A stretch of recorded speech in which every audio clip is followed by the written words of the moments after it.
Olá, tudo bem?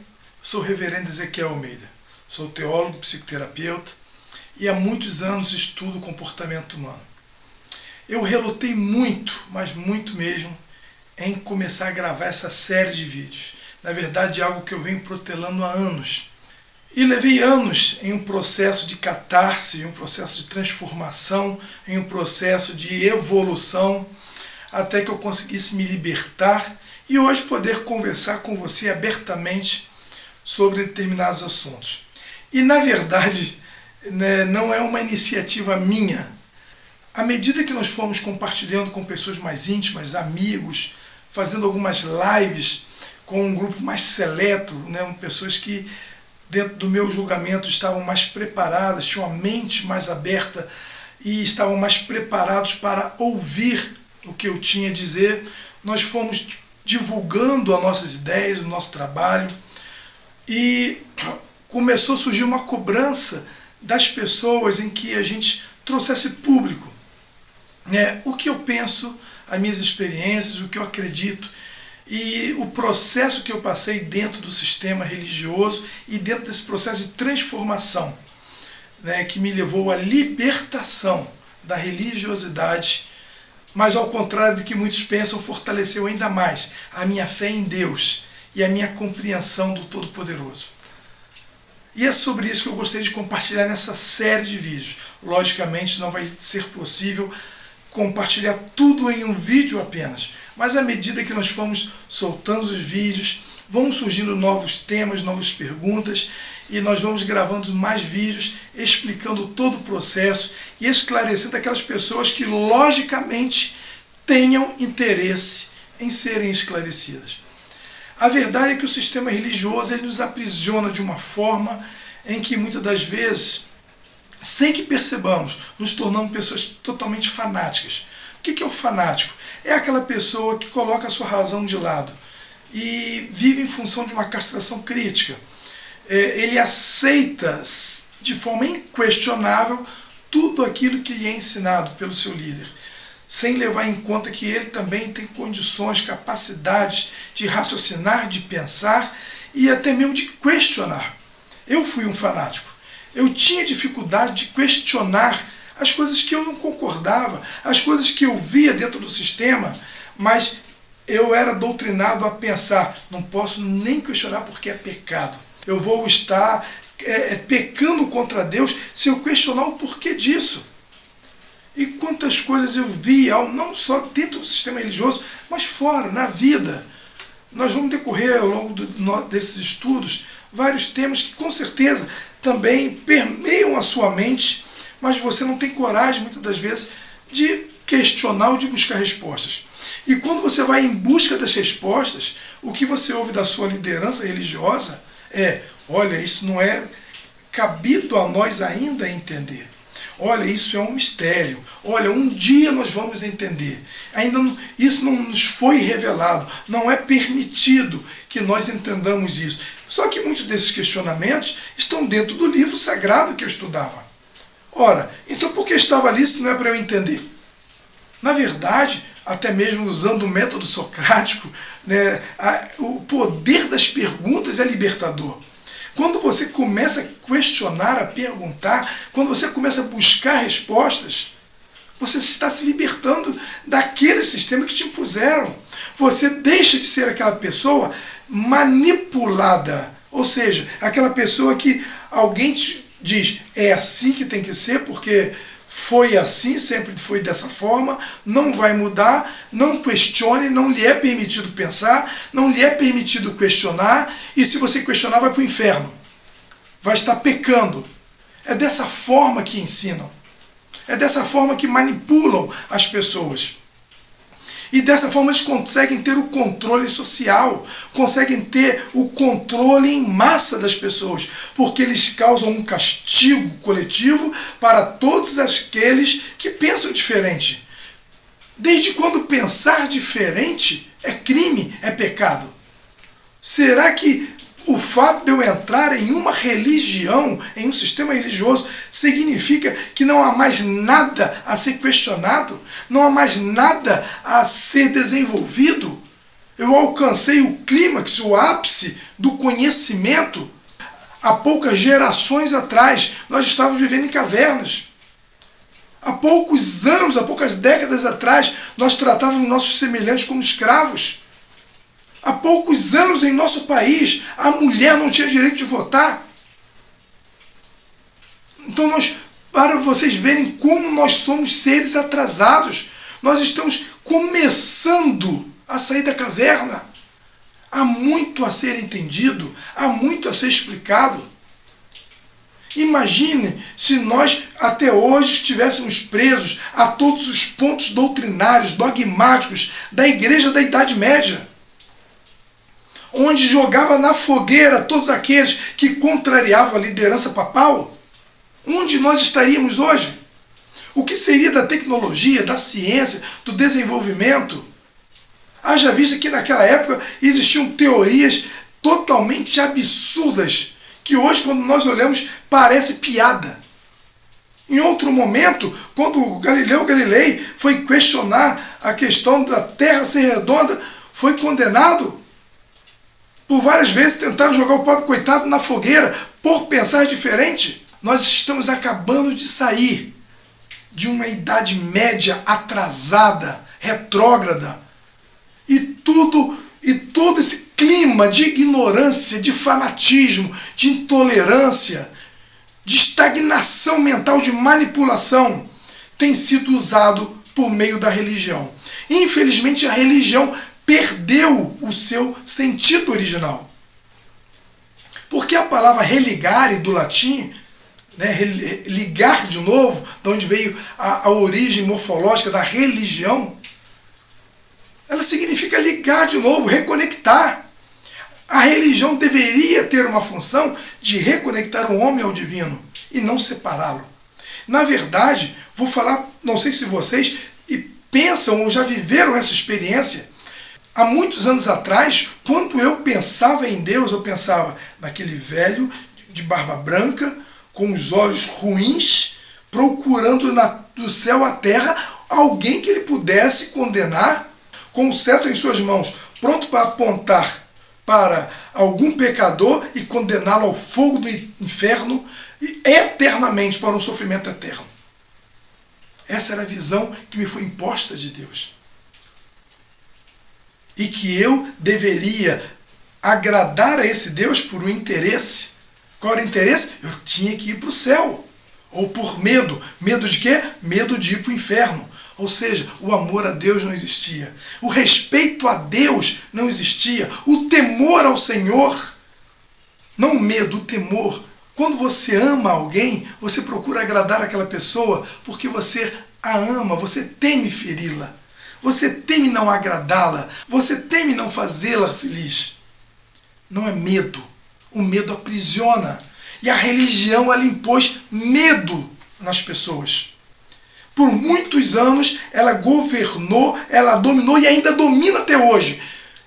Com base nos grilhões do medo, acorrentando as pessoas, levando-as a crer em Deus ou a ser obedientes a um Deus por medo de ir para o inferno ou por desejo de interesse de ir para o céu. O que você diria de um filho que agrada o seu pai ou é um bom filho apenas com interesse na sua herança?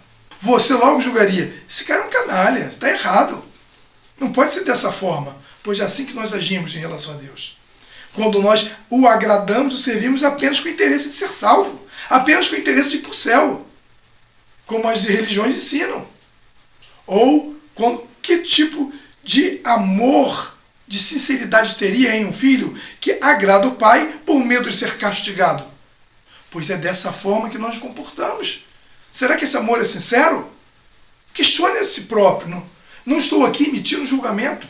Eu estou te levando a pensar. Um dia eu parei, consegui enxergar a situação em que eu estava de prisão mental, emocional, espiritual, dentro de um sistema religioso, depois de 12 anos de estudo teológico, de 15 anos exercendo o ministério pastoral, doando minha vida com toda sinceridade, em função do serviço ao próximo, mas totalmente equivocado, totalmente aprisionado. E quando eu olhava para um lado, eu via verdadeiras aberrações e eu não podia questionar. E o que aconteceu? Eu comecei a entrar em uma depressão profunda porque a minha mente já não conseguia conciliar o Deus que eu comecei a conhecer, a amar, a respeitar, a querer servir, a querer entender, com o Deus que a religião me apresentou. E foi então que eu comecei um processo de catarse. Nesse momento, qual foi a minha primeira atitude? Resetar tudo que eu aprendi. Até o que foi bom, o que foi ruim, eu falei, eu vou recomeçar do zero.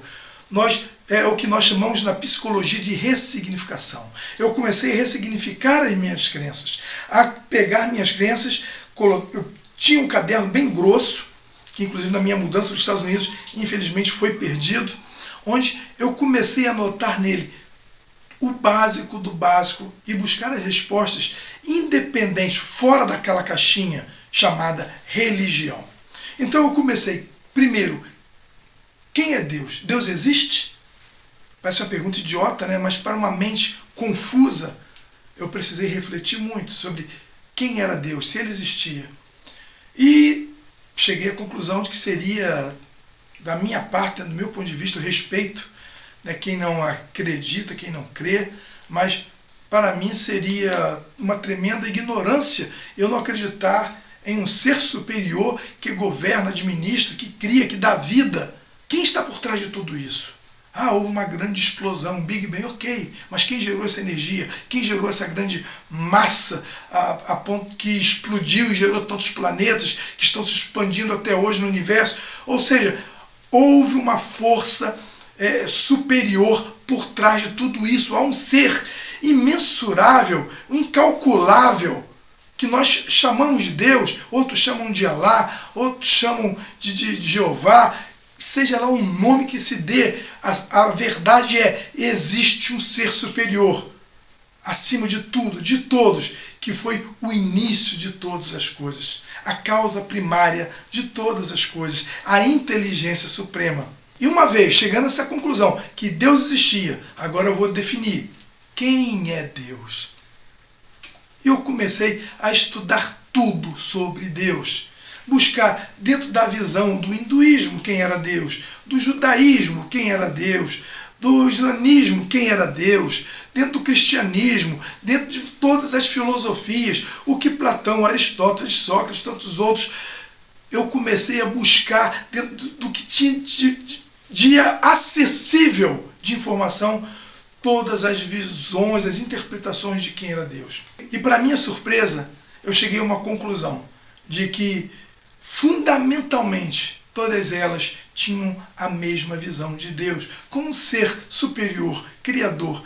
As diferenças, as denominações, as configurações, as religiões que colocaram nesse ser. Uns tornaram mais acessível, outro menos acessível, mas o fato é, ele existe, ele está em tudo, está em todos, ele está presente, a sua presença está impregnada em todo o universo e ele é o responsável pela vida, por tudo que existe. E a sua energia, a energia do amor, está presente desde o desabrochar de uma flor, no pássaro que canta, numa semente que germina, na sua vida, na minha vida. É a inteligência suprema que administra e governa tudo isso. E isso eu acho que todas as religiões que creem em Deus têm em comum, essa visão desse ser superior. E a partir daí, nós já começamos a perceber como as religiões começam a deformar a informação a partir das suas próprias configurações.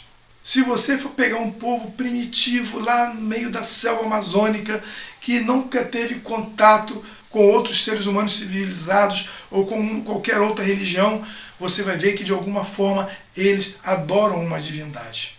Eles adoram ao sol, adoram a lua, eles adoram um ser, adoram a natureza, eles buscam pela divindade. Sabe por quê? Porque dentro do ser humano há essa necessidade de reconexão com o divino.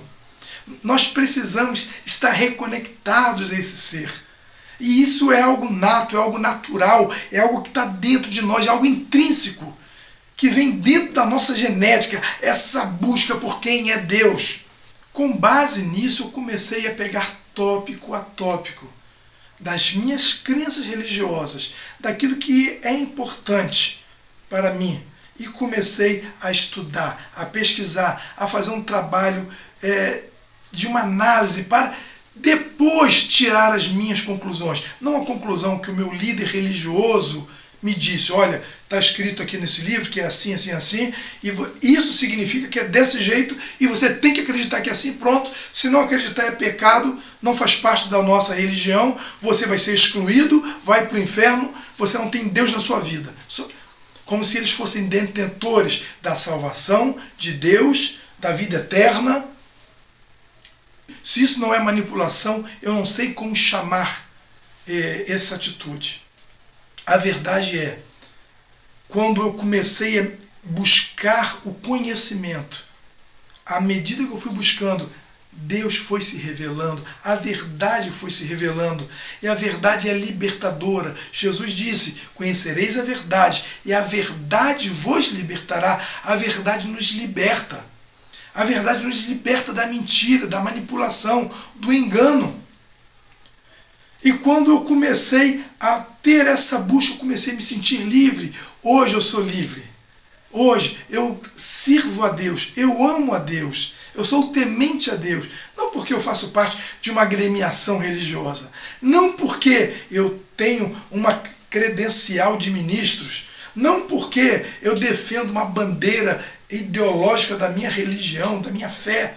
Não, simplesmente porque eu entendo quem Ele é na minha vida. E só o fato de eu entender a sua majestade, a sua grandeza, a sua magnitude e o seu amor que transborda em tudo que existe ao nosso redor, o meu coração já se enche de alegria e de gratidão a esse ser, por existir, por eu pensar, por eu sentir que Ele faz parte de mim. E quando a gente fala de religião é interessante, porque as pessoas têm um ditado popular que diz: religião, política e futebol não se discute. Futebol eu até posso concordar, mas política e religião tem que se discutir sim. Política porque esses homens que você elege, que eu elejo, são os homens que fazem as nossas leis, que legislam por nós, que administram o nosso país, que vão determinar o futuro da nossa economia, né, do nosso progresso social, econômico, né? E é importante sim discutir política, né, desde que seja uma discussão madura, sem agressão, sem ofensas, um debate ideológico de ideias, sem irracionalidade. E a religião é importante se entender, é importante se discutir? Logicamente que sim, haja vista que, primeiro, nós já falamos, há essa necessidade intrínseca do homem pela reconexão com o divino. Isso é inegável. Né? Há um poeta que escreveu que há um vazio tão grande dentro do homem que apenas um ser grandioso como Deus é capaz de preenchê-lo. E eu creio nisso. Apesar de ser uma linguagem poética, há esse vazio, há essa busca. E se nós cremos, logicamente nem todos creem, eu respeito quem não crê, mas a maioria crê em uma vida vindoura, em uma vida após a morte. Ora, eu preciso me informar se eu estou indo para o lugar certo, se as informações que eu estou recebendo estão corretas, se realmente eu estou no caminho certo. Na pior das hipóteses, o estudo religioso, dentro de um contexto sadio, ela desenvolve princípios morais, princípios éticos, que vão fazer do indivíduo um cidadão melhor, que vão fazer da criança um adulto melhor, com mais valores. Isso significa que todo religioso é bom, é perfeito? Muito pelo contrário. Eu tenho amigos que são ateus e que têm um caráter invejável. São pessoas maravilhosas, bondosas, são pessoas extraordinárias. E, no entanto, se auto-intitulam ateu, e eu respeito e admiro, independente da sua fé, porque A fé é algo individual. Se ela crê ou não crê, é problema dela. Eu estou compartilhando com vocês a minha experiência pessoal. Não significa que você tem que concordar comigo, que tem que aceitar o que eu estou falando. Então seria manipulação, eu estaria aqui te impondo minhas ideias, e não é dessa forma. Você crê naquilo que você quer, naquilo que você acha melhor para você, e quem vai te julgar é Deus, não sou eu, é a sua consciência. Você vai dar conta da sua vida, não sou eu, vou dar conta da minha. Portanto, religião é algo muito pessoal. Então, eu tenho amigos que não creem, Deus tem muito caráter. Por outro lado, eu conheço pessoas que são lideranças religiosas renomadas, até tenho conhecimento e a intimidade com algumas lideranças televisivas famosas, algumas estrelas da fé, que são pessoas totalmente sem caráter, pessoas que têm péssimo caráter, pessoas que não têm uma moral cristã que condizente àquilo que pregam nos seus programas televisivos, ou nas suas plateias de auditório, ou seus congressos, onde milhões de pessoas pagam muitas das vezes para aplaudi-los e ouvir um monte, desculpe a expressão, mas um monte de baboseiras que na verdade são engodos e mais engodos para manipular a mente dessas pessoas e aprisioná-las dentro do sistema religioso. Mas eu tenho que respeitar essas pessoas. Por quê? Porque cada indivíduo tem o seu tempo para amadurecer. Cada indivíduo tem o seu tempo de despertar. Quando eu gosto muito de plantar, eu gosto de jardinagem, tenho na minha casa eu gosto de plantar sementes. Você planta as mesmas sementes do mesmo fruto, no mesmo período, no mesmo solo. E você vai perceber que algumas sementes germinam primeiro, outras vão germinar no outro dia, outras 2 dias depois, e o processo não é o mesmo. Então, da mesma forma, muitas das vezes, o nosso despertar, ele demora a germinar. Uns germinam primeiro, outros vão levar mais tempo. Mas nós temos que respeitar o tempo de cada um. E uma das razões pela qual eu sempre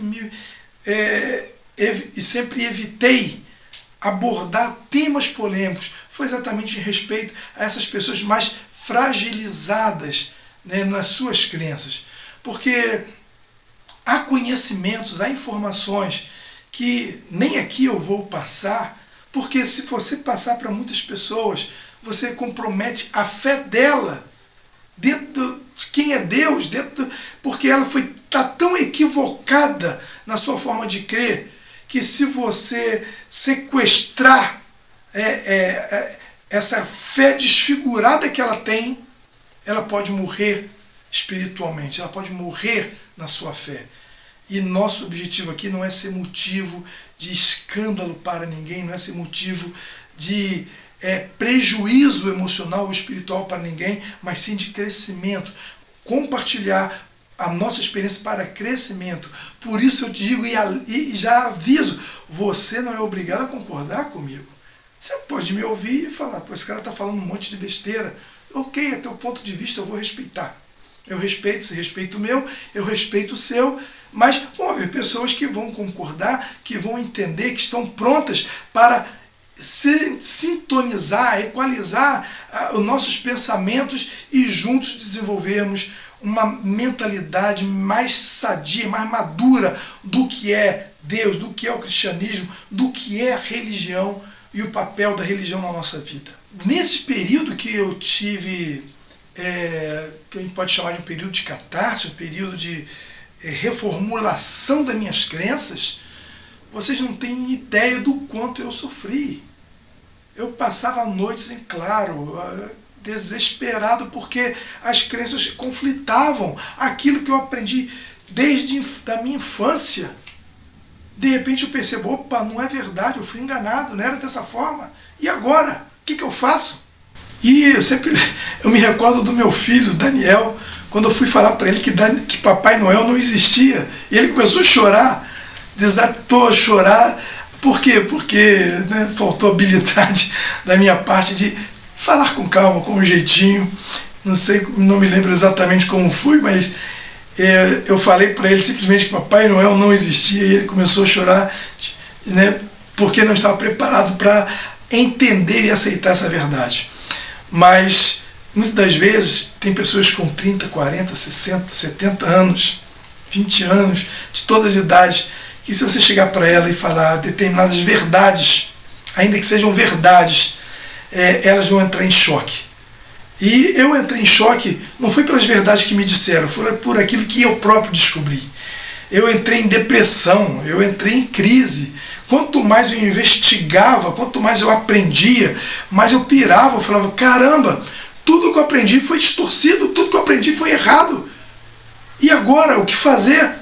E eu fui aos poucos reconstruindo, foi um processo de aproximadamente 4 anos, e até hoje eu estou nesse processo, porque a cada dia a gente vai aprendendo algo mais, vai crescendo um pouco mais, né? E eu quero te convidar exatamente aos próximos vídeos, nós vamos estar abordando os temas dentro desse processo. O objetivo desse vídeo foi esclarecer para você o objetivo dessa sequência de vídeos.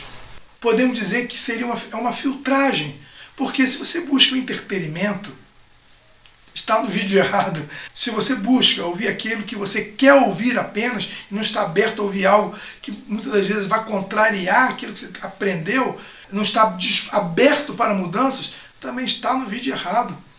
E eu tenho falado, eu não sou youtuber, eu não vivo de youtuber, meu canal não é monetizado, eu não tenho objetivo financeiro nenhum em gravar esses vídeos.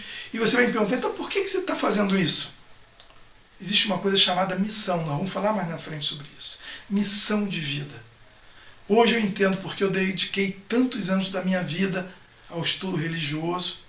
Hoje, como psicoterapeuta, eu posso te assegurar que 60%, 70% das pessoas que eu atendo são pessoas que chegam a mim cheias de traumas religiosos, pessoas com problemas conjugais causados por uma versão equivocada em relação a casamento, a divórcio, pessoas com problemas de decisões que tomaram em suas vidas, motivadas pela religião e hoje sofrem consequências terríveis, pessoas que sofrem traumas, pessoas que sofrem até violência dentro do próprio lar, mulheres principalmente, de líderes religiosos que a obrigam a seguir a sua religião, a estar dentro do seu sistema religioso, até pela imposição da força.